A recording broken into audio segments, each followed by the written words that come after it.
Erev Tov, Parashat Vayechi. Alors dans la Parashat Vayechi, c'est les Birkot Yaakov principalement, les brachot que Yaakov Avinu il va donner. Et il y a une bracha qui a continué à travers les générations et qui est même rapportée dans le Shulchan Aruch. C'est la bracha de Issachar et de Zevulun. Alors j'aimerais m'attarder un petit peu sur cette bracha, comprendre c'est quoi cette bracha et pourquoi Yaakov Avinu il a béni a priori Zevulun d'une bracha qu'on ne comprend pas vraiment. Alors je vais expliquer qu'est-ce que c'est Issachar et Zevulun. Principalement il faut qu'il y ait quelqu'un qui étudie, mais la personne qui étudie elle doit manger. Donc Yaakov Avinu il a choisi Issachar et Zevulun. Issachar il va étudier, Zevulun il va travailler et on partage la moitié-moitié. Issachar il va étudier et Zevulun il travaille pour lui et c'est comme si que Issachar et Zevulun étudiaient. Rashi dit, c'est pour ça que c'est marqué dans la paracha, Zevulun lechof yamim, Zevulun il va habiter à côté des ports, Yamim Ishkon ve'ulachuf oniot v'yarketu al Sidon. Il dit Rashi, qu'est-ce que ça veut dire? C'est quoi cette bracha que il a reçu Zevulun? Il dit al-chof yamim tiye hartzo. Principalement, vous savez où est-ce que c'est Zevulun? Zevulun, c'est Gaza. Principalement, les territoires gazaouis appartiennent à Zevulun. Tous les ports, tout le long de la mer, c'est là-bas que ça appartient. Ve'u yematsu itadir el chof oniyot. Et Zevulun sera toujours dans les ports maritimes. Bemakom hanamal shaoniyot meviim sham chakmatia. Où là-bas, ils vont apporter le business. Comment ça marche l'économie? L'économie, elle marche à travers les bateaux qui viennent de Chine, qui viennent du Japon, qui viennent de tous les pays du monde. Imaginez-vous encore à l'époque, il n'y avait pas d'avion. En combien les bateaux étaient nécessaires? Shaya Zevulun osek beprakmatia. Zevulun faisait du business. Umamtsi maman le chevet Issachar. Et il amène de l'argent à Issachar. Vehem oskim Torah. Et eux, ils apprennent la Torah. Ushamar Moshe, Rashi dit, regarde, la bracha de Issachar et Zevulun, elle a continué, non seulement de Yaakov Avinu, mais même Moshe Rabbeinu a donné la même bracha. Comme c'est marqué, Semar Zevulun betzetecha, ve'Issachar be'oalecha. Ismar Zevulun betzetecha, Zevulun, il va se réjouir au moment où il va sortir, ve'Issachar be'oalecha. Et Issachar, lui, il sera au moment où il va étudier la Torah. Dit Rashi, pourquoi? Zevulun yotze beprakmatia, ve'Issachar osek betorat Elokim. Issachar, il va travailler et Issachar, il va étudier la Torah. Alors, on sait qu'il y a une Mishnah dans Pirkei Avot, où la Mishnah nous dit Im en kemach en Torah, im en Torah en kemach. Traduction littérale, s'il n'y a pas d'argent, il n'y a pas de Torah, et s'il n'y a pas de Torah, il n'y a pas d'argent. Donc, quelque part, c'est des vases communicants en Issachar et Zevulun. D'après beaucoup des poskim et des décisionnaires halachiques, et des commentaires halachiques plutôt, en vérité, Issachar et Zevulun auraient dû être Yaakov et Esav. Yitzhak Avinu avait 2 enfants, Yaakov devait étudier, Esav devait travailler, Esav devait nourrir Yaakov, Yaakov étudiait la Torah et donnerait à Esav le sachar de la Torah. Seulement Esav, il s'est dit quoi? Moi je travaille, et toi tu vas étudier, et moi je te soutiens. Il n'a pas voulu. Et c'est ça tout Amalek, Asher Karcha Baderer, qu'il essaye par tous les moyens de refroidir la personne qui vient étudier la Torah. La question, en vérité, elle est, qu'est-ce que ça veut dire Im en kemach en Torah? Comment ça marche? Comment on peut fonctionner? Celui qui va étudier la Torah ou celui qui va travailler? Comment les deux peuvent arriver, quelque part, à un équilibre pour pouvoir arriver? Les deux, ils doivent principalement étudier et travailler. Comment on peut arriver que un il travaille et que un il va étudier? De plus, le Shulchan Aruch dans Ilchot Talmud Torah, vous savez, il y a les halachot de Nida, les halachot de Shabbat, la halachot de kashrut, et il y a aussi un Shulchan Aruch qui parle des lois de la Torah. Combien il faut étudier la Torah? C'est pas un concept, c'est pas un style, bon, allez, on fait un plaisir au bon Dieu, on va étudier de temps en temps. Non, la Torah, c'est une obligation. Et il y a dans le Shulchan Aruch, Siman Resh Memvav 246 dans Yoredea, le Shulchan Aruch, il parle des lois de Talmud Torah. Et il dit, Kol Ish Israël Chayav et Talmud Torah. Chaque juif, il est Chayav étudier la Torah. La Torah, elle n'est pas donnée à l'élitisme et à l'élite du peuple juif, elle est à chacun d'entre nous. Nous avons tous un chiyuv d'étudier la Torah. La seule différence entre les hommes et les femmes, c'est que les hommes, imaginez-vous que votre mari connaît toute la Torah Kula, il connaît Bavli, Yerushalmi, Shulchan Aruch, Rambam, il a un ordinateur, il s'appelle Rav Google, et bien malgré ça, il a encore l'obligation d'étudier. Une femme, elle doit étudier seulement quelque chose que c'est nécessaire. Les lois de Shabbat, les lois de Nida, les lois de Kashrut, tous les lois de la Shonara, tout ce qu'il y a là comme mitzvot, une femme a l'obligation d'étudier. Parce qu'on ne peut pas connaître si on n'étudie pas. C'est impossible. On ne peut pas avoir la science, elle ne peut pas venir dans notre tête. Un jour, j'ai rencontré un gars, il s'est dit un kabbaliste. Alors il m'a dit, je lui ai dit, mais comment tu es kabbaliste? Il y a 2 ans, je t'ai connu, tu étais plombier.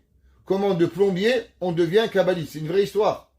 Alors il m'a dit, voilà, moi, le soir, il y a les anges, ils viennent, et ils me disent la kabbale. Donc du fait que les anges, ils me disent la kabbale, c'est comme ça que je deviens un kabbaliste. Je lui dis, est-ce qu'on t'apprend le Shulchan Aruch? Il m'a dit, non, ça non, ils m'apprennent pas. Ils m'apprennent que la kabbale. Je dis, regarde, le même ange qui t'apprend la kabbale, s'il n'est pas capable de t'apprendre la halakha, c'est pas un ange. Ça veut dire que les histoires qu'on te raconte, ça marche pas. Il faut apprendre la Torah. Obligatoire. Le Shulchan Aruch nous dit qu'il y a une obligation à chacun d'entre nous. Ben Ani, qu'on soit un homme pauvre, un homme riche, un homme qui est, Baruch Hashem, comme nous, en bonne santé, ou même un homme malade, tout le monde a l'obligation d'étudier la Torah. Qu'il soit un jeune homme, ou bien qu'il soit un vieux. Même un homme vieux a l'obligation. Vous allez à l'Écoud, c'est magnifique. Kollel 3e âge. Je me rappellerai un jour, j'arrivais à l'Écoud, il y a plus de 30 ans, et là, j'avais une porte fermée. J'ai dit, mais c'est quoi ça? Mais non, faut pas déranger là-bas. J'étais curieux. Je voulais savoir qu'est-ce qu'il y avait cette porte. Et j'ouvre la porte, et je pensais que j'étais rentré dans le Gan Eden. Il y avait des vieux de 90 ans qui étaient au Kollel. Et quand je suis rentré, tous des longues barbes blanches, que des vieux qui étaient à la retraite, et que ça faisait 20 ans qu'ils passaient leur journée à étudier la Torah. Imaginez-vous, des vieux de 80-90 ans, quand j'ai ouvert la porte, j'avais l'impression que j'étais rentré dans le Gan Eden.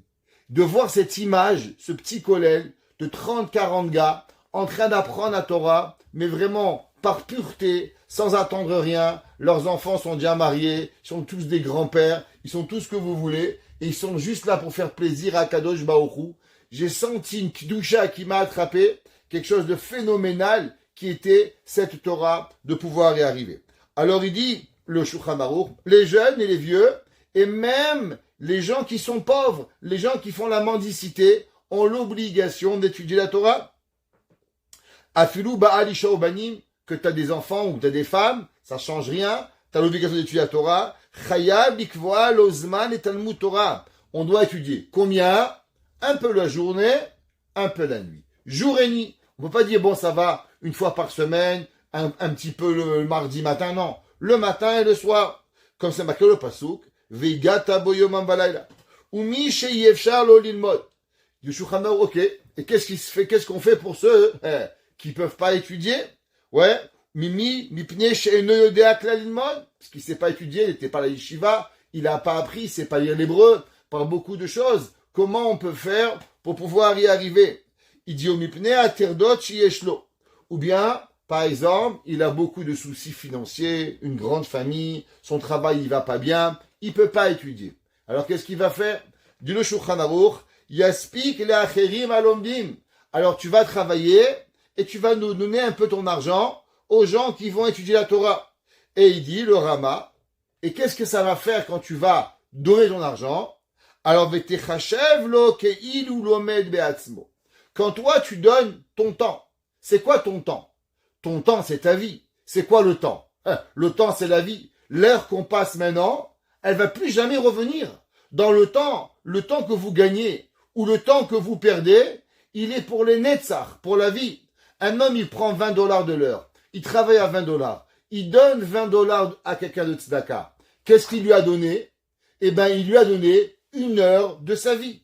Parce que $20 est égal à 1 heure. Donc, quand tu donnes $20 à quelqu'un, quand tu gagnes $20, il dit Rabbi Nachman de Breslev, qu'est-ce que tu lui as donné?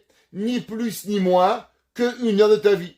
Tu donnes à quelqu'un $1000, par exemple, tu fais $1000 par mois, eh bien, tu viens de faire cadeau à Dieu 1 mois de ta vie.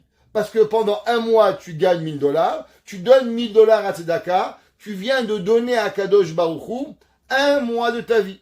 Alors, automatiquement, toi, tu as donné 1 mois de ta vie, en contrepartie, on te donne quoi? On te donne comme si que tu as étudié la Torah. V'yachol adam le'atnot im chavero. Et il dit, tu sais, on peut faire une condition à la Torah, Kodesh sheyasok baTorah, v'yamtzilo parnasa v'yachlok imo besachar. Il dit le Rama, il nous est permis de faire un contrat Issachar et Zevulun. C'est quoi? Moi je travaille, toi tu étudies. Le Rav Steinman, il avait des Issachar et Zevulun de 5 minutes. Il y avait des gens qui payaient le Rav pour avoir 5 minutes, 1 minute, 2 minutes de son temps. Ils avaient l'heure du Rav Steinman, elle n'était pas allée, ça valait rien. Il disait le Rav Steinman qu'en 1 heure de temps, il pouvait étudier 400 mots de Torah. 400 mots de Torah, il pouvait étudier. Et il a dit le Rav Steinman, qu'est-ce que ça représentait 400 mots de Torah? Alors il dit, vous savez que la Torah c'est marqué qu'elle est Talmud Torah Keneged Kulam. Elle est comme toute la Torah. Alors il a dit, si vous prenez chaque mot de Torah, ça veut dire il est comme 613 mitzvot. Parce que chaque mot, il est plus important que toute la Torah. Donc en vérité, chaque mot, il est compté fois 613. Alors si vous multipliez 400 par 613, ça vous donne combien? 245 200 mitzvot. Il disait le Rav Steinman que si une personne, elle va étudier 1 minute de Torah, à voix haute, en parlant, il peut accomplir combien de mitzvot? 245 200. Et il dit, et si vous faites ça en 1 heure, vous parlez pas pendant 1 heure et vous étudiez, alors vous les multipliez par 60, ça vous donne 14 712 000 mitzvot. Alors Rav Steinman, il disait, on peut faire Issachar et Zevulun, 5 minutes, 10 minutes, 1 heure de temps, ça suffit pour avoir des mitzvot, pour pouvoir y arriver. Alors on va essayer de comprendre, c'est quoi ce principe de Issachar et de Zevulun. Alors, de plus, quelque chose d'intéressant, on voit que Yaakov Avinu et Moshe, les deux, ils ont béni qui? Zevulun avant Issachar. Issachar était plus vieux que Zevulun, et pourtant, dans la bracha, Ismach Zevulun betzetecha, on bénit Zevulun avant, et de plus, on dit dans la bracha de Yaakov Avinu, Zevulun lechof yamin ishkon, et que Zevulun, il a reçu la bracha avant de pouvoir arriver à la bracha de Issachar. Maintenant, je vous pose une question. La bracha, en vérité, de Zevulun, c'est que Zevulun devient un businessman et Issachar, il va travailler. Bien sûr, à l'époque, c'était quoi la parnassa? La parnassa, c'était les bateaux. Mais la Torah, elle est nitzrite. La Torah, elle est éternelle. Akadosh Baruch Hu, il savait très bien qu'en l'an 5784, les plus grands businessmen, ils sont pas dans des bateaux. Ça, c'est les petits businessmen. Les grands businessmen, ils sont derrière des boutons. Eux, ils font pas grand chose. Et c'est eux qui envoient pour pouvoir arriver. Alors, pourquoi la Torah, elle a parlé de bateaux? Pourquoi la Torah, elle a parlé de bateaux et d'eau? La Torah, elle aurait dû dire, Zevulun, il va avoir la parnassa pour Issachar. Pourquoi la Torah, elle a connecté la bracha de Zevulun avec de l'eau? C'est Mar Zevulun betzetecha, V'Issachar be'oalecha, Zevulun echof yamim. Dis-moi Zevulun, flouche, darba yasser, tu auras beaucoup d'argent et tu vas arriver. Pourquoi la Torah, elle va parler que Zevulun, il va être auprès de la mer? Quelle est la signification du bateau de Zevulun? Pour comprendre ça, J'aimerais avec vous ce soir, votre permission, étudier une Gemara dans Masechet Ta'anit. Et alors, c'est une des Gemarot dans Seder Moed. Il y a là-bas l'histoire de Ilfa et Rabbi Yochanan.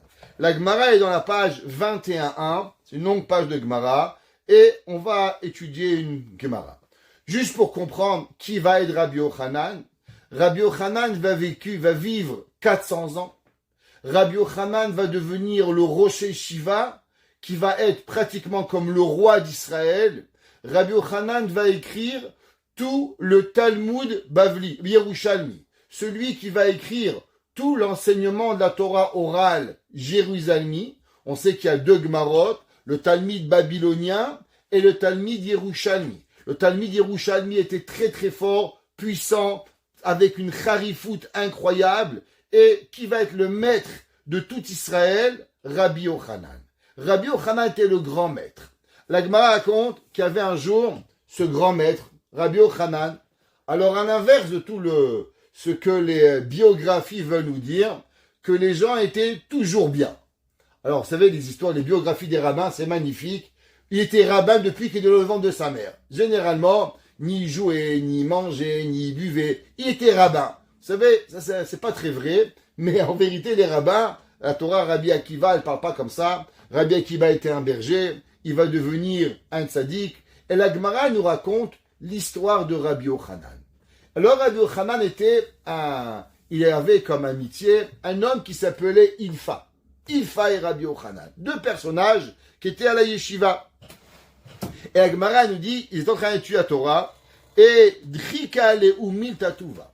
La Gemara dit, il est arrivé les vaches maigres. Alors, des fois on a les vaches grosses, et des fois on a les vaches maigres.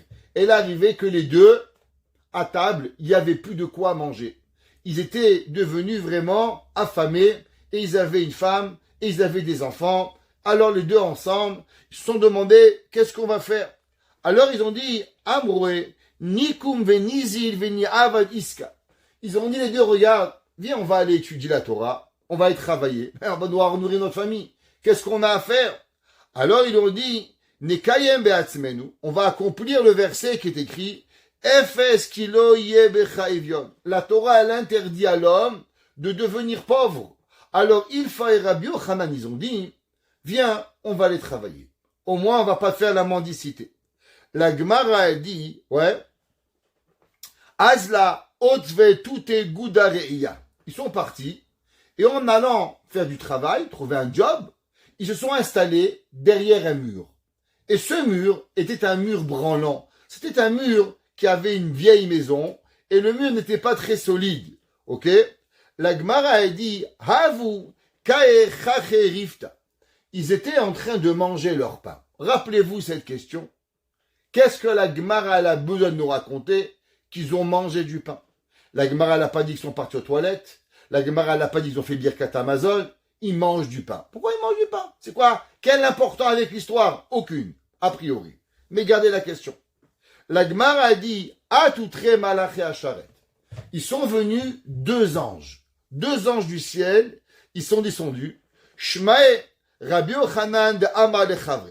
Rabbi Yochanan, il a entendu un des anges qui disait à son ami, il lui a dit, Nishte alayu haiguda venaktini.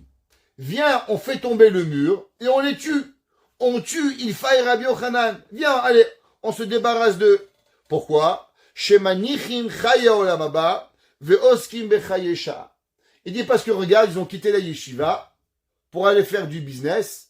Alors ils vont s'occuper du temps, ils vont perdre leur temps à travailler, à la place d'étudier la Torah, viens on les tue. Pourquoi? Alors, il lui a dit, le deuxième malach, qui a entendu son copain, qui lui a dit, viens on le tue, viens on les tue. Alors Amal et Idar Shavkinu, il dit non, ne les tue pas. Il a dit, ah oui, pourquoi? Pourquoi je ne voudrais pas les tuer? Il dit, Ika beuchad de kaima el sha'ata. Il lui a dit, parce que il y a un d'entre eux qui va devenir un grand rabbin. Alors, viens, on les tue pas. La Gemara a dit que Rabbi Yochanan Shama. Rabbi Yochanan, il a entendu la conversation avec les deux anges. Un ange qui voulait les tuer, l'autre ange qui lui a dit ne les tue pas parce qu'un d'entre eux va devenir rabbin, un grand rabbin, alors laisse-les vivants. Alors, la Gemara dit que Ilfa la Shama. Ilfa, lui, il n'a pas écouté. Alors, Rabbi Yochanan, il a demandé à son ami Ilfa, il lui a dit, les Ilfa, Shama marmide. Il dit, moi, Ilfa, t'as entendu quelque chose qui se passait ici? Amar Lelo. Il dit, non, j'ai rien entendu. Tu entends des voix ou quoi? Qu'est-ce qui se passe? La Gemara a dit, Amar, Rabbi Yochanan, il a dit, Milishame anav Ilfa la Shama. Du fait que moi j'ai entendu et que Ilfa, lui, il n'a pas écouté, Shma mina le didi kaimele shata. Ça veut dire que qui c'est qui va devenir le grand rabbin? C'est moi qui vais devenir le grand rabbin. Et du fait que Ilfa, mon ami, il n'a pas écouté, alors Ilfa, c'est pas lui qui va devenir le grand rabbin. La Gemara a dit que Rabbi Yochanan, il a dit à Ilfa, il lui dit, Iyadar ve'uka benavshe. Et tu sais quoi? Va travailler si tu veux. Moi, je repars à la yeshiva. Donc, en un mot, ils ont quitté la yeshiva. Rabbi Yochanan me dit, moi, je repars yeshiva de Bet Yosef Meir. Je reviens apprendre la Torah. Je vais apprendre. Il a dit pourquoi? Kilo yirdal evion mikerev haaretz. Il lui a dit pourquoi? Parce que sûrement, Akadosh Baruch Hu, il promet que les rabbins vont pas devenir pauvres. Donc maintenant, c'est vrai que c'est difficile, mais la Torah, elle va de nouveau, elle va venir et elle va me rendre, m'aider. L'Agmar a dit Yohanan Hada, Rabbi Yochanan Hada. Rabbi Yochanan, il est reparti à la yeshiva. Ilfa la Hada. Ilfa, il est parti faire du business. L'Agmar a dit Ade ate Ilfa, jusqu'à, en attendant que Ilfa, il revienne des villes, devenir millionnaire, il était parti faire des gros business et devenir très riche, Ilfa. La Gemara dit Mali Rabbi Yochanan. En attendant, il s'est passé quoi? Qui c'est qu'ils ont nommé roi d'Israël? Qu'est-ce que ça veut dire roi? Pas un vrai roi, mais était le chef de tout Israël de la Torah, Rabbi Yochanan. Rabbi Yochanan, à l'époque, était le matra de Sion et le matra d'Exilatre. C'était lui l'autorité rabbinique jusqu'en l'an 400. L'an 400 après Bessé, c'était le Rabbi Yochanan qui était roi. Pratiquement de l'an 250 à l'an 400, c'est Rabbi Yochanan qui va être le roi.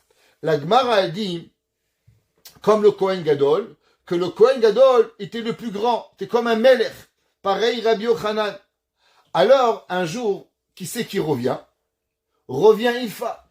Et Ilfa, il revient. Maintenant, vous comprenez que dans le peuple juif, à l'époque, quand le rabbin devenait rabbin, pas comme maintenant, puisque le rabbin, il est là. On va raconter une petite histoire. Il y avait un jour un grand rave d'Israël qui s'appelait le rave Pinchas Hirschprung. Le rave Pinchas Hirschprung était connu pour sa connaissance de la Torah incroyable. Il était aussi grand que le rave Chaim Kanievski. Il connaissait toute la Torah. Toute la Torah. Et après-guerre, il est arrivé à Montréal. Et bien sûr, la ville de Montréal n'était pas comme maintenant des kolélim, des yeshivot. Faut se dire la vérité.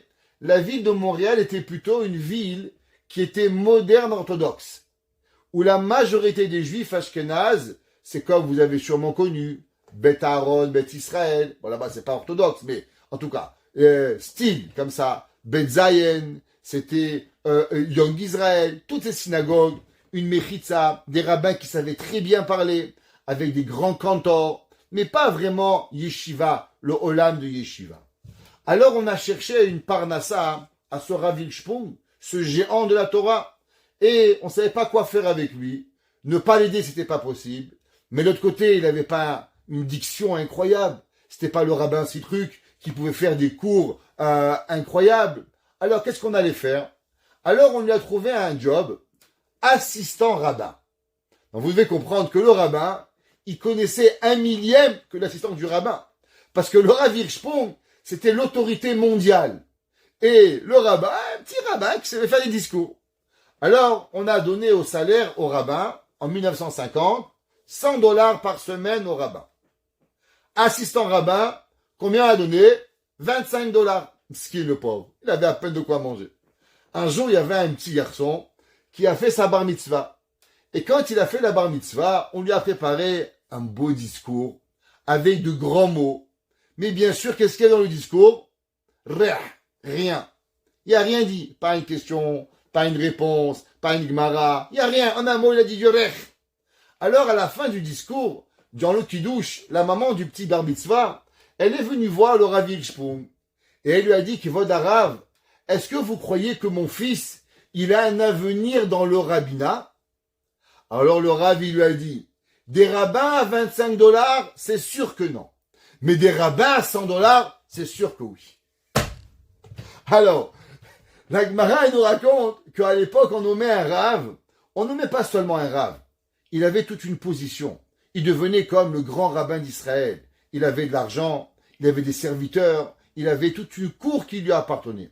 Alors, à la fin, qu'est-ce qui est arrivé? Rabbi Yochanan est devenu le rabbin d'Israël, grand rabbin d'Israël, et bien sûr, il a eu aussi de l'argent. Quand il est arrivé Ilfa, il est arrivé avec son bateau. Ilfa revient après des années en Israël, avec de la marchandise, avec de l'argent. Alors la Gemara, elle dit que les gens, ils sont partis chez Ilfa. Ils ont étudié Ilfa. I atitmar vegaris. Si toi, Ilfa, tu avais étudié, t'étais pas devenu businessman, ouais, lohavu mal à Rabbi Yochanan. On n'aurait jamais nommé Rabbi Yochanan rabbin. Rabbi Yochanan, il n'était pas aussi grand que toi.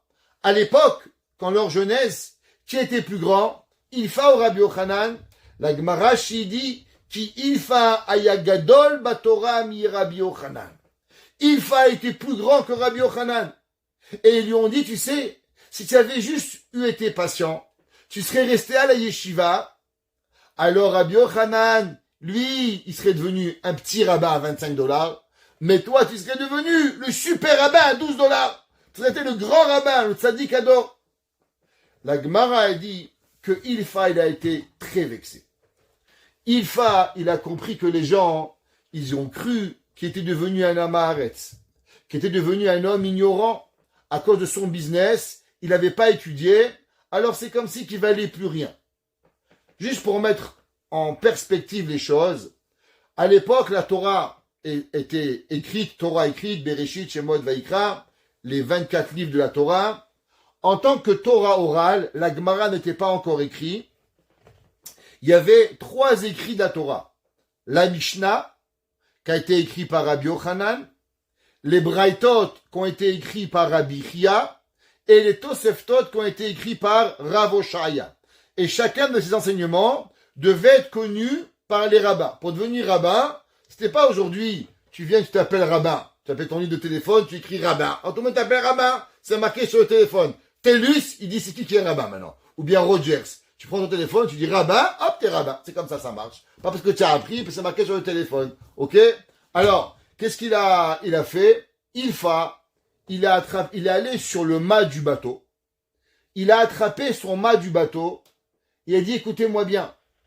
S'il y a une personne qui me pose une question sur toute la loi orale, la Mishnah, la Braïta, la Tosefta de Rabbi Chia ou de Rabbi Oshaya ou de Rabbi, et je sais pas répondre, je me jette de mon bateau et je meurs. À combien Ilfa, il avait connaissance de la Torah? Ilfa, il a dit, moi j'ai rien perdu. Qu'est-ce que vous croyez que je sais pas la Torah? Vous m'avez fait honte comme ça, que vous aurez dit nos mères Ilfa, et que Ilfa il est parti faire du business. Ilfa, il a rien perdu. Ilfa, il est aussi grand Torah. Et il dit Rashi, Afalgav de Avde Iska, Garsinan Anat Femine. Il dit, tu sais, Avshani Osek Asakim, Lamati Yoter mi Rabbi Yochanan. Il a dit, Ilfa, qu'est-ce que tu crois que Rabbi Yochanan, il a appris? Moi, j'ai appris encore plus que Rabbi Yochanan. Et la preuve, c'est que je suis capable d'écouter et de répondre à toutes les questions qui sont possibles.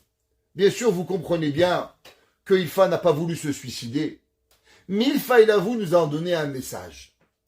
Quel est le message que Ilfa, il a voulu dire que, en s'attrapant sur le mât du bateau, sur les amarres du bateau, et de dire, si bien vous me posez une question, sinon je me jette et je meurs. Qu'est-ce que Ilfa, il a voulu dire?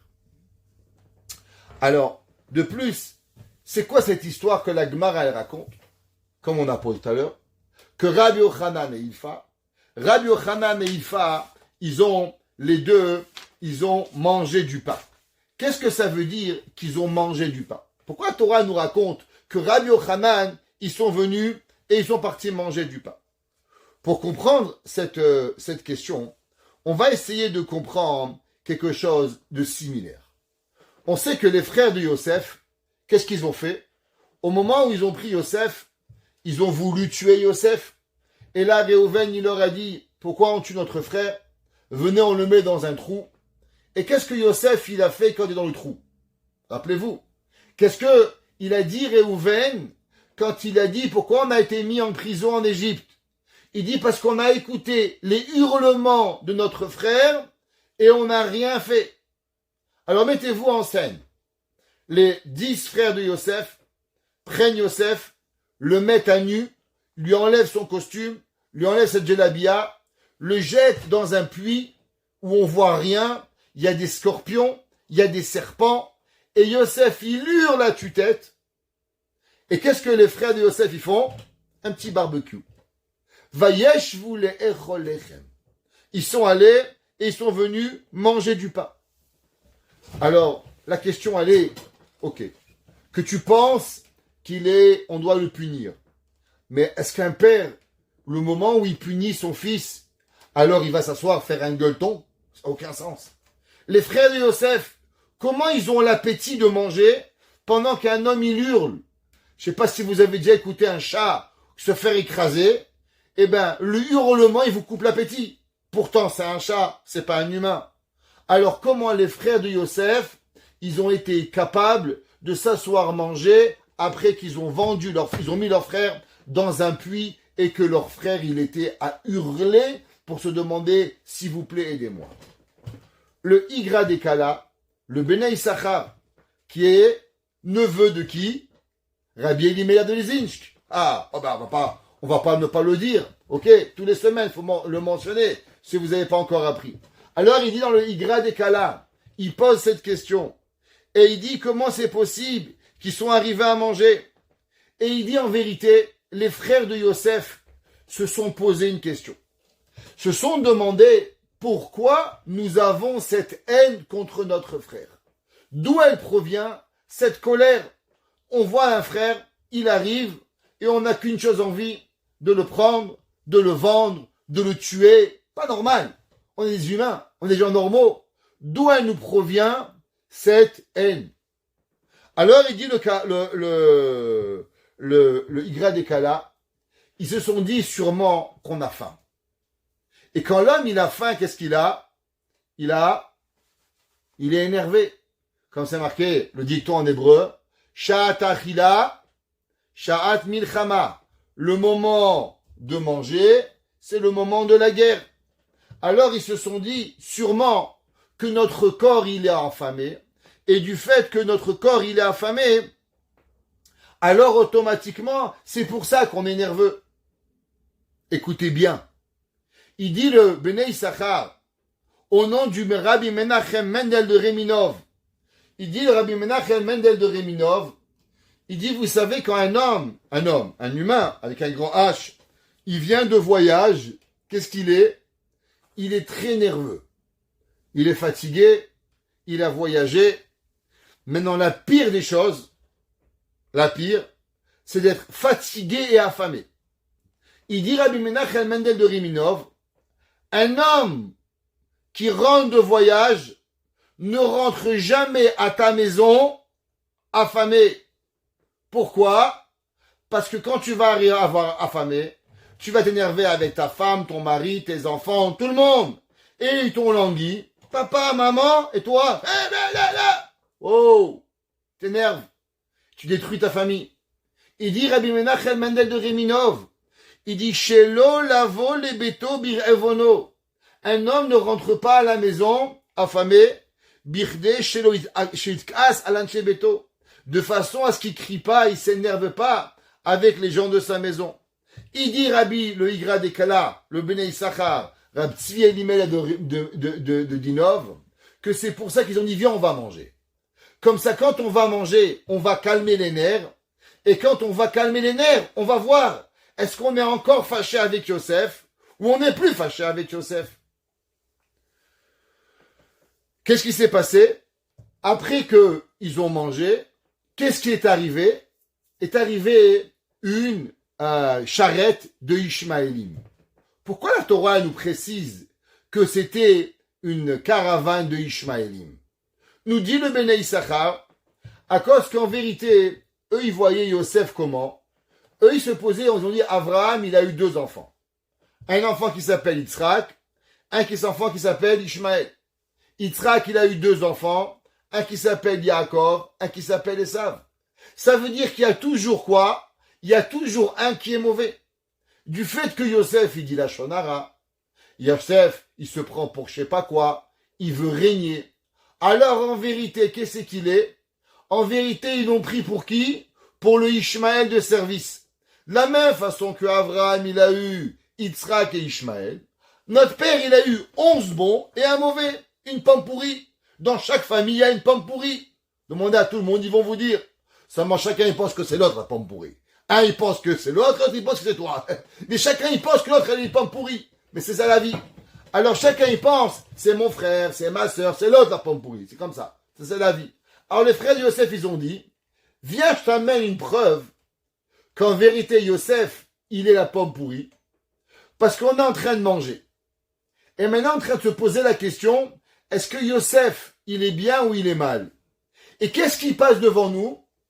Il passe devant nous une caravane de Ishmaël. Pourquoi il est venu une caravane d'Ishmaël? Pourquoi il n'est pas venu une caravane de Yitro, une caravane de je sais pas quoi? Pourquoi Ishmaël? Il dit le Igra des Kala, ils ont dit, c'est un message divin que Akadosh Baruch Hu nous a dit qu'en vérité, Yosef, il est quoi? Yosef, il est comme Ishmaël. Il est la pomme pourrie de service et c'est pour ça qu'il faut le vendre. Le Tzemach David, le fils du Igra des Kala. Donc le Igra des Kala était le neveu de Rabbi Elimelech. Son fils, donc le petit neveu de Rabbi Elimelech, dans le Sefer Tzemach David, il écrit là-bas et il dit, quelle était en vérité la raison pourquoi ils ont mangé? Il dit parce qu'ils avaient ce doute. Est-ce que Yosef est une bonne personne ou Yosef il n'est pas une bonne personne? Alors vous savez qu'en vérité, qu'est-ce qui se passe? On est dans un monde qui s'appelle le Olam HaTikun, le monde de la réparation. C'est-à-dire quoi? Toute notre vie on est dans le doute. Est-ce qu'on est bien ou on est mal? Et des fois on a besoin d'aide pour nous pousser à choisir le bien. On veut choisir le bien, on n'y arrive pas. Alors vous savez qu'il y a une chose qui s'appelle l'aliment. Les aliments, c'est quoi? Ce sont des âmes que nous prenons et que nous devons élever pour pouvoir arriver. Alors il dit que les frères de Yosef, qu'est-ce qu'ils ont fait? Les frères de Yosef, ils ont mangé de façon à prendre sur eux des âmes supplémentaires et qu'à travers les âmes supplémentaires qu'ils vont prendre, ils vont être capables de trouver la bonne décision, à savoir, est-ce que Yosef doit être vendu ou Yosef doit pas être vendu? Ou là, il y a Hashem, il dit peut-être que Hashem va éclairer leurs yeux, l'irot ha'emet, de voir la vérité, vezeu vayisou enehem vayirou veine ochat ishmaelim. Et il dit c'est pour ça qu'après c'est marqué ils ont levé les yeux, et quand ils ont levé les yeux, qu'est-ce qu'ils ont vu? Ils ont vu la caravane des Ishmaélim. Alors ils ont dit la caravane des Bédouins, ça veut dire c'est le message que Akadosh Baruch Hu, ils nous ont donné. Ça veut dire qu'en vérité, ils ont mangé de façon à pouvoir voir une vérité, à savoir qu'est-ce qu'ils voulaient. Pareil, nous dit les Mefarshim, pourquoi Ilfa et Rabbi Yochanan sont partis manger? Parce que Rabbi Yochanan et Ilfa avaient un doute. Est-ce qu'on fait bien d'aller travailler? Ou bien on doit repartir à la yeshiva? Alors ils ont dit, regarde, de la même façon que les frères de Yosef, avant de vendre Yosef, ils se sont assis à manger. Alors Ilfa et Rabbi Yochanan aussi, qu'est-ce qu'ils ont fait? Ils se sont assis à manger pour pouvoir trouver une solution. Quoi faire? Est-ce que on vient ou on vient pas? La Gemara, dans Masechet Makot, elle nous dit un enseignement. Quel enseignement? La Gemara dit, Bederech she Adam rotze lelech malichinoto. La Gemara dit attention, tu dois savoir où tu veux aller, où toi tu veux aller. Akadosh Baruch Hu, il va te pousser. Tu veux le bien, tu vas être poussé vers le bien. Tu veux le moins bien, tu vas être poussé dans le moins bien. La Gemara dit d'où est-ce qu'on sait ça? La Gemara dit ça, on va le prouver de 3 versets. Un verset dans la Torah, un verset dans les Nevi'im et un verset dans les Ketuvim. La Gemara a dit que l'enseignement de cela est appris de 3 versets. Le premier, il était arrivé avec Bilham. Que quoi? Bilham, Hachem, il a dit à Bilham, ne va pas avec Balak. Balak, il a insisté. Hachem, tu veux aller? Vas-y. Tu vois qu'au début, Dieu, il dit à Bilham, non, ne viens pas. Mais après que Bilham, il pousse à vouloir venir, alors Hachem lui dit, vas-y. La Gemara, il est Nevi'im. C'est marqué dans le Psukim, dans Yeshaya. Yeshaya, Navi, dit, Ani Hashem Elokecha, melamedcha lehoil, madrichecha bederech telech. Yeshaya 48, il dit, Hashem, tu veux aller, où toi tu vas vouloir aller, eh ben je vais te guider. La Gemara ramène un verset dans Michelet. Shlomo HaMelech, il écrit, Imnalet simu yalitz, vela'ana v'imita enchen. Il dit qu'en vérité, Hashem, qu'est-ce qu'il fait? Par rapport aux gens, aux moqueurs, il se moque, et aux gens bien, il leur donne de la grâce. Ça veut dire, tu veux te moquer, on va trouver de quoi te moquer.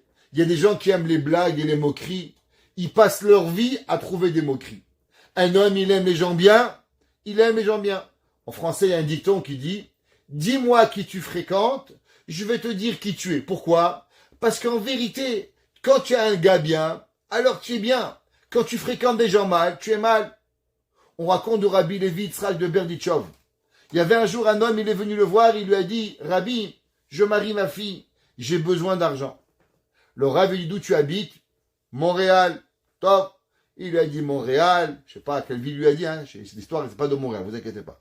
Alors, il lui a dit, combien tu as besoin d'argent? Il dit, voilà, ah, il lui a donné une grande somme d'argent. 2 secondes plus tard, un autre homme, il arrive, d'où tu viens? Il dit, je viens de Montréal. Il dit, qu'est-ce que tu veux? Ma fille. Et là, le rabbi lui donne 1 rouble. Le gaba et le bedeau, il dit, rabbi, je comprends pas. Le premier, tu as donné 1000 roubles. Le deuxième, 1 rouble. Pourquoi? Il dit, parce qu'au premier, je lui ai demandé d'où tu habites. Montréal. Qu'est-ce qu'il y a à Montréal? Waouh. Montréal, Kolel Keter Torah, Kolel Benoliel, Kolel Avram Abitbol, Yeshiva Yavne, Yeshiva Gedola, Mesivta, Satmar, Belz, Vijnitz. Bah, magnifique. Une ville de Torah. Top. Le deuxième, je lui ai demandé où tu habites. Montréal. Qu'est-ce qu'il y a? Le forum des Canadiens, la coupe Roger de tennis. Il m'a raconté de tout ce qu'il y a à Montréal de mal. J'ai compris que le premier, qu'est-ce qu'il fait de sa journée? Eh bien, lui, il fréquente la yeshiva, le kollel, la Beta Knesset, les Torahs de Torah. Ça qu'il fréquente. L'autre, qu'est-ce qu'il fait? Il passe du football au hockey, au tennis. Il passe son temps à perdre son temps. Alors, automatiquement, jette pas les gens qui perdent leur temps. Ça veut dire que l'homme où il veut aller, c'est là que Akadosh Baruch Hu il amène. Et le Maharsha, Rabbeinu Shlomo Eliezer Adlish, il explique et il dit, il faut accélérer un petit peu parce qu'il a. Il dit Rabbeinu Shlomo Eliezer Adlish, qu'est-ce que ça veut dire ce principe? Et il dit la chose suivante. Et il dit Deloka marche molich Akadosh Baruch Hu. Et la molichinoto. Il dit pourquoi c'est marqué que Bederer Shadam Rotz Lalechet Molichin? Pourquoi Molichin au pluriel? Ça devrait dû marquer Molichoto, que Dieu il amène. Et il dit que non, qu'en vérité, c'est qui vous aide? Écoutez bien ce qu'il dit le Maharsha. Il dit en vérité, chez Kol Marshava Vedibour ou Maase Adam. Il dit, tu sais, qui c'est qui t'amène? Ce que tu penses, ce que tu dis, ce que tu fais. Inehu Borel o Malach, les filles Inyano Imnetov Imnera. Il dit, vous savez qui c'est qui vous amène? C'est pas Dieu.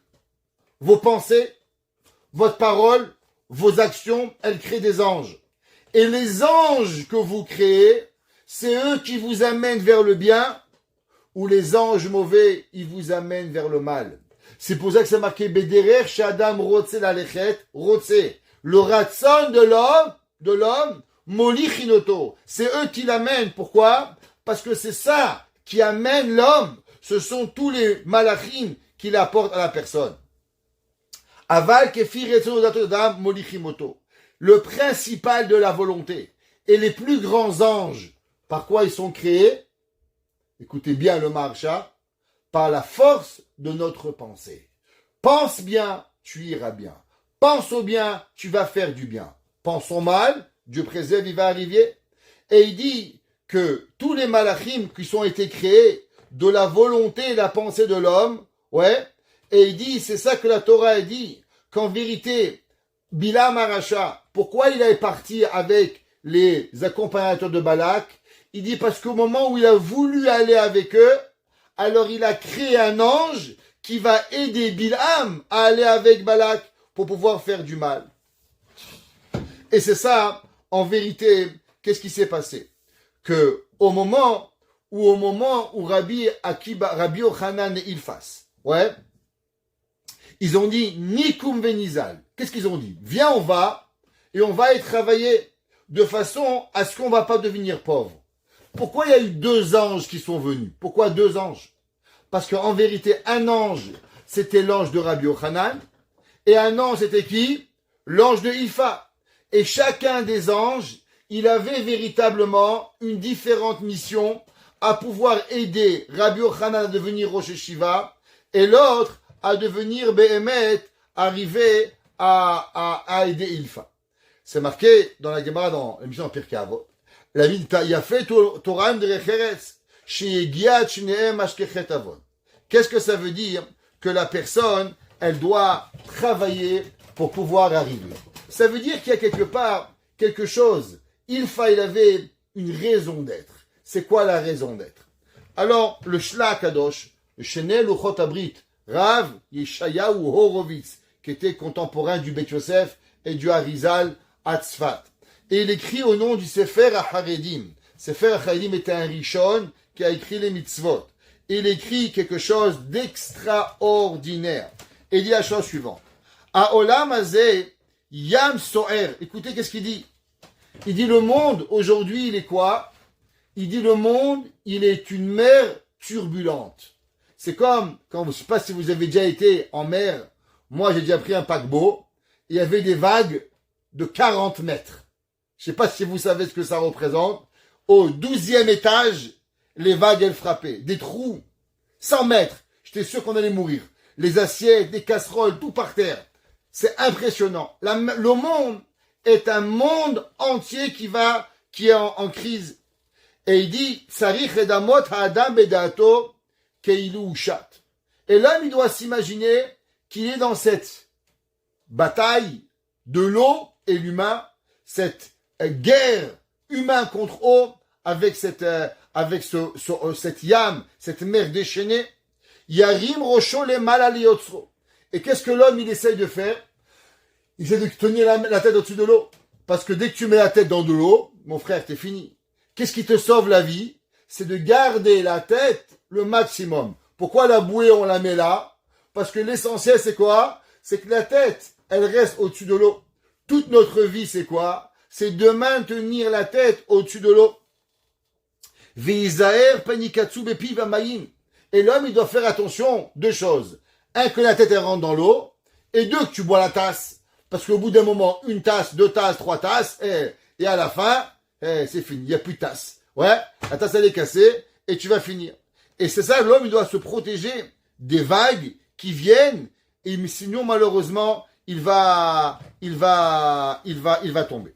David Amelech, il écrit, dans Teilim 124, Loulé Hachem, si c'était pas Hachem, Shehaya Lanu, que Dieu était avec nous, Bekum Alenu Adam, au moment où l'homme il se tient, Azraim Belaunu, alors la vie, elle nous aurait avalé. Beharot Apambanu, avec cette colère, Azhamayim Shetafunu, alors l'eau nous aurait coulé, Nachala Avara Nafshenu, Amayim Hazedonim. Ça veut dire que quoi? Que la vie, en vérité, elle est une mer qui a qu'une seule envie. Elle est la mer de vouloir nous couler. Rabbeinu Bechaye. Rabbeinu Bechaye, il demande, il dit comment on dit en hébreu le principe de nature? Comment on appelle la nature en hébreu? Répondez pas tous en même temps. Teva. Teva, c'est la nature. Il dit, Rabbeinu Bechaye, c'est quoi le Shoresh Hamila? C'est quoi la racine du mot Teva? Qu'est-ce que ça veut dire Teva? Il dit, vous savez qu'est-ce que ça veut dire le mot Teva? Ça vient de la racine du mot Tvi'a. C'est quoi Tvi'a? Couler. Vous savez qu'est-ce que le monde y veut? Le monde veut qu'une seule chose, veut vous couler. Tout ce qui se passe dans le monde n'est là qu'à une raison, pour vous descendre de votre madriga. Vous êtes Shomer Shabbat, pas Shabbat, Kashrut, pas Kashrut, avancée, Simcha, tristesse. Toute votre vie s'est basée sur une seule chose. Le monde n'a envie que de vous couler. Qu'il est Karnikra Teva Beshemze. Il dit c'est pour ça que la nature, elle s'appelle comme ça. Ki yitva Adam ben Metsulato. Parce que l'homme, il va couler entre les vagues. Veyered leber shachat. Et il va tomber dans les abîmes. Imlo Isaerbo. Si l'homme, il va en mer, alors il met une bouée. Sinon, il va couler. Kemi sheba ben Metsulotiam. C'est ça que toute la personne, elle est. C'est pour ça que là, qu'est-ce qu'il doit faire? Il a dit au nom du Shla, il doit seulement garder la tête en haut pour pouvoir sauver. Pareil, Narshon ben Aminadav. Qu'est-ce que Narshon ben Aminadav, il a dit? Narshon ben Aminadav, il est rentré dans la mer, et en rentrant dans la mer, qu'est-ce qu'il a fait? Il est arrivé jusqu'à l'eau, et là il a dit, s'il te plaît, Akadosh Baruch Hu, aide-moi, donne-moi, pour pouvoir y arriver. La Gemara dans Masechet Iruvin, elle nous ramène que Rav Shmuel, il a dit à Rav Yehuda Shnena, et il lui a dit, Petar Pumecha, s'il te plaît, ouvre ta bouche, donne-moi un petit peu de Torah. Alors il lui a dit, de façon que tu vives vieux. Alors il lui a dit le verset, Ki chayim em lemotsehem, car elle est la vie à ceux qui le sortent, ou les chol besaro mirpa. Et à toute maladie, il y a une guérison. Et il lui dit, qu'est-ce que ça veut dire? Al tikre lemotsehem, et là lemotsehem. Il dit, tu sais à qui elle appartient la vie? La vie, elle appartient à celui qui étudie la Torah. Ça veut dire que comment l'homme il s'en sort, comment l'homme il arrive à se sauver de la tumulte de la vie, qu'est-ce que ça veut dire d'avoir la tête en haut? La tête en haut, c'est d'avoir la Torah. Quand l'homme il étudie, alors l'homme il arrive. La Torah, c'est la seule chose qui arrive et qui est capable de pouvoir nous sauver. Le Rav Hanoch Einer de Alexander, qui était qui? Le premier rabbi de Gour, il s'appelait le Chidushé Harim. Quand lui, il est mort, malheureusement, il est mort avec 13 enfants. Dieu préserve. Il n'a laissé qu'un petit enfant, qui était trop jeune pour prendre la place de son maître, son grand-père. Alors Rav Hanoch Einer est devenu le rabbi. Et quand, 4 ans après, il est niftar Rav Hanoch Einer de Alexander, alors le Sfat Emet est devenu rabbi à l'âge de 23 ans. À l'âge de 23 ans, le Sfat Emet est devenu maître chassidique de la plus grande dynastie de Pologne de la chassidoute. Et le Rav Alexander, il a dit, qu'est-ce que ça veut dire? Que la personne, le monde est à couler. Il dit en vérité, tout le monde, comme on a expliqué, est une tumulte d'eau, est une guerre, un ouragan dans la mer. Mais pour se sauver, qu'est-ce qu'on doit avoir? On doit avoir seulement une ficelle. Cette ficelle, c'est elle qui nous vient et qu'elle va nous sauver. Il dit, il dit, comment l'homme il tombe à la mer, qu'est-ce qu'on fait? On lui jette une bouée et on attrape la bouée avec un fil pour le ramener. Il dit, l'homme est tombé dans l'eau et Hachem il t'a jeté une bouée. C'est quoi la bouée? C'est la Torah. Mais la Torah, à l'autre côté, il y a un homme qui tire pour pouvoir te ramener à cette. Et c'est pour ça, qu'est-ce que ça s'appelle ça? Des tzitzit. Pourquoi on a des tzitziot? Pourquoi on a des fils?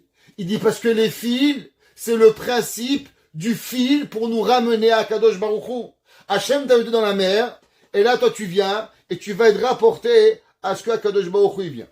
Le Sfat Emet, il ramène au nom de son grand-père, le Chidushé Harim, et il dit, Ki a Torah notenet chayim, à qui la Torah donne de la vie, écoutez bien, les mi sheyodea sheikar achiyud rak me Torah.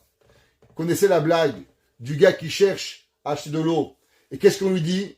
Non, désolé, je vends pas d'eau, je vends des cravates. Et au bout du 20e magasin, il dit, est-ce que je peux avoir de l'eau? Il dit, désolé, je vends de l'eau seulement à celui qui vend des cravates. Il dit le Sfat Emet, c'est pas une blague. Qui sait que la Torah, elle sauve? Seulement celui que l'homme y comprend que la Torah, c'est une bouée. Mais imaginez-vous, un homme, il sait pas ce que c'est une bouée. Il rentre dans le bateau, il voit une bouée, il la jette à la mer. Qu'est-ce qu'il vient de jeter? Il vient de jeter sa vie. L'homme, si on lui explique pas c'est quoi la Torah, alors il peut pas comprendre qu'est-ce que ça veut dire la Torah. Il dit le Sefer Keilat Yaakov. Il dit Chevel, c'est quoi Chevel Nachalatrem? Chevel Yaakov. Il dit c'est la Torah Kedosha, qu'avec elle, on peut arriver et on peut se sortir. C'est quoi Zevulun? C'est quoi Zevulun il a été apporté? Zevulun, en vérité, qu'est-ce que c'est? Zevulun, il a été toute sa vie à côté de l'eau. C'est quoi l'eau? L'eau, c'est la Torah. L'homme qui va dans le monde du travail, alors il lui a dit, Yaakov Avinu, tu vas travailler. C'est bien, tu vas partir, tu vas ouvrir des business. Mais comment on ouvre un business? Comment on travaille? Si l'homme, il sait pas qu'en vérité, toute sa vie, elle doit être connectée avec l'eau. De la même façon qu'un marin, qu'est-ce qu'il a besoin pour travailler? Un bateau. T'enlèves l'eau, il n'y a plus de bateau. T'enlèves le bateau, il n'y a plus de travail. L'homme, il doit être conscient qu'il ne peut pas rentrer dans le marché du travail et chacun de nous affronter les difficultés quotidiennes. Donc chacun, nous avons notre travail et chacun de nous, qu'est-ce que nous avons? Nous avons nos propres difficultés. Et la seule et unique façon d'y arriver, c'est seulement si quoi? Si la personne, elle peut arriver à arriver. Qu'est-ce que Ilfa, il a dit?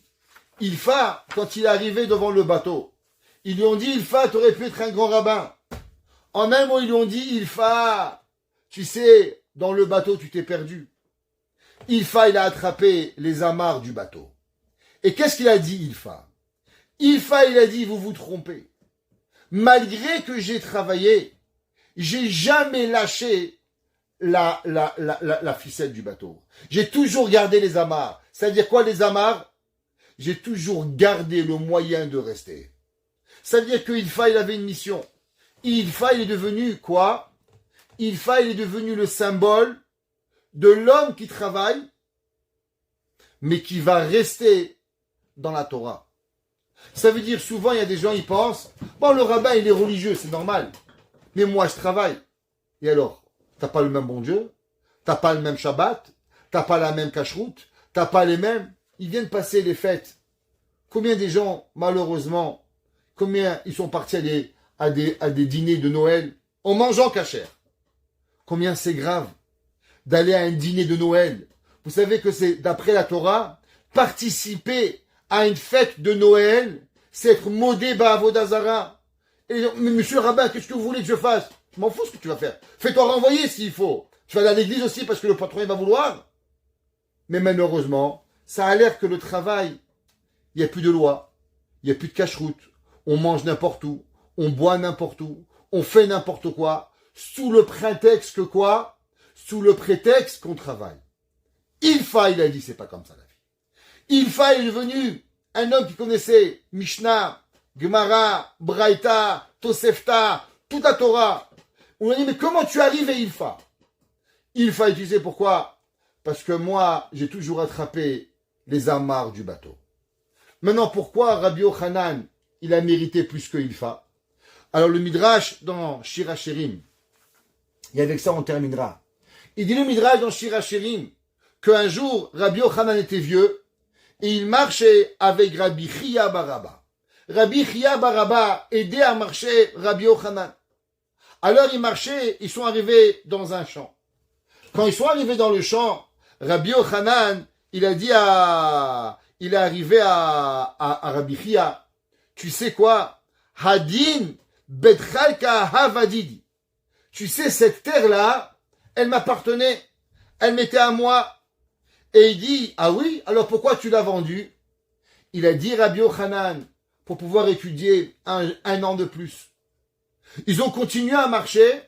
Et la Gemara a dit, Mitoun Had Bet Karem. Ils sont arrivés dans une vigne. Une belle vigne. Il y avait des gros raisins. Alors Rabbi Yochanan, il dit à Rabbi Chia, tu sais, cette vigne, elle m'appartenait.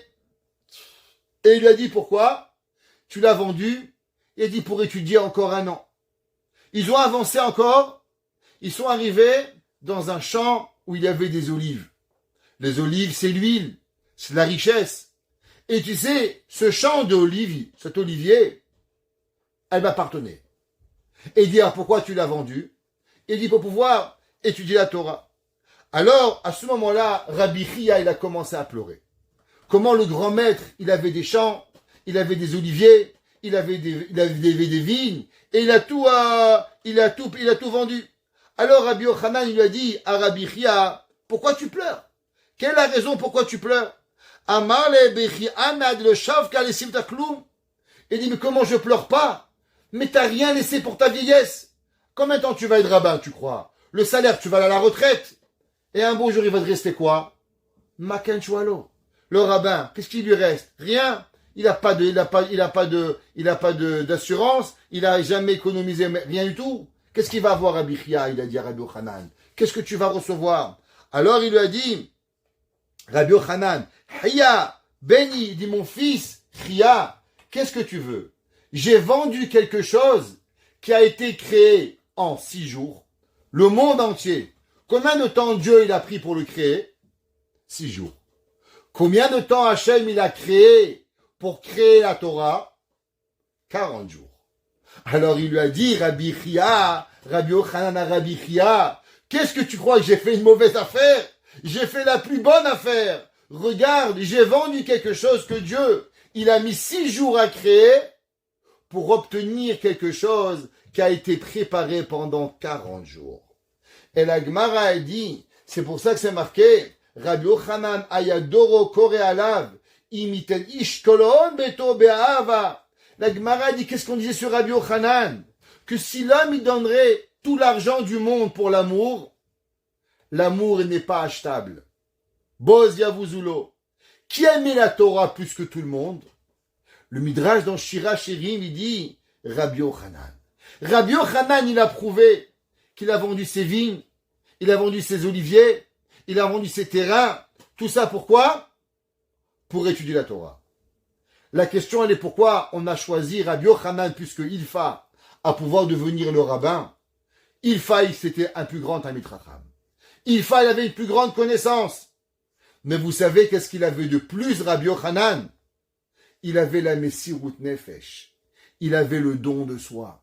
Et celui qui donne de lui-même, alors à la fin, Kadosh Baruch Hu, il le récompense. Alors on a eu un enseignement de deux, de Rabbi Yochanan et de Ilfa. Rabbi Yochanan, il va devenir un rabbin, il va devenir riche. À cause de quoi? À travers la Messirut Nefesh. Ilfa, il va devenir quoi? Il va devenir le businessman le plus érudit de l'histoire. Et tout ça pourquoi? Parce que Ilfa, il va toujours rester attaché aux amarres du bateau. C'est quoi les amarres? Les amarres, c'est la Torah. Et c'est pour ça que Yaakov, il a béni Zevouloun au bord de la mer, en nous apprenant une leçon. Quoi qu'on fasse, où on est, jamais laisser la tête dans l'eau. Toujours maintenir la tête au-dessus de l'eau. J'ai rencontré cette semaine, et je terminerai, avec un homme, je suis arrivé dans son magasin vendredi, et je dis, Monsieur Biton, je vous ai pas vu vendredi. Il m'a dit, je rentre pas au magasin vendredi. Je lui ai dit, pourquoi? Il m'a dit, parce que je veux même pas avoir le Yetzer Hara de rester 1 minute de plus après Chatzot. Je me connais, j'aime les gens. Alors encore 1 minute, et après, j'arrive à la maison Shabbat à la dernière seconde. Et comme je veux pas avoir le Yetzer Hara, alors je rentre même pas au travail. Ça, c'est un homme qui travaille, mais il a attrapé les amarres du bateau en se rappelant d'où il vient. Que Hachem il fasse que chacun de nous abandonnons pas nos amarres, on largue pas les amarres, mais on attrape les amarres comme il faut, de façon à rester dans Torah Yirat Shamayim, et ceux qui font Yirat Shamayim, qui sont Messirut Nefesh, que Dieu leur donne Torah, Ava Yirat Shamayim, Be Binyan Hadead, Bimera Biamenu. Amen. Amen.